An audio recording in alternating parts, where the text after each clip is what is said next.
आपल्याला एक प्रश्न विचारण्यात आलेला होता की एका गटामध्ये 15 लोकांची नावं आहेत आणि म्हणजे पोट हिस्से झालेले आहेत सातबाराच्या उतार्यावर, परंतु त्या मिळकतीची अद्याप मोजणी झालेली नाही. आपण जर का मोजणीसाठी अर्ज दिला म्हणजे त्या गटातील एखाद्या सहिस्सेदाराने, जे पोट हिस्से झालेले आहेत त्यातील एखाद्या सहिस्सेदाराने जर मोजणीसाठी अर्ज दिला तर पोट हिस्स्यांची मोजणी होऊ शकते का?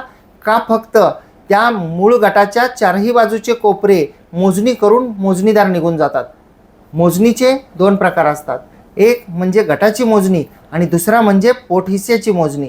पोट हिस्स्याची मोजणी करण्यासाठी आधी गटाची मोजणी करावी लागते आणि जेव्हा गटाची मोजणी होते तेव्हा त्या गटाच्या चारही बाजूच्या हद्दी कायम होतात आणि त्यानंतर त्या गटातील पोट हिस्स्याची मोजणी करता येऊ शकते. आपला पोट हिस्सा कोणता आहे त्या पोट हिस्स्याच्या मोजणीसाठी सुद्धा आपण अर्ज देऊ शकतो. माहिती आवडल्यास माहितीला लाईक करा, व्हिडिओला शेअर करा.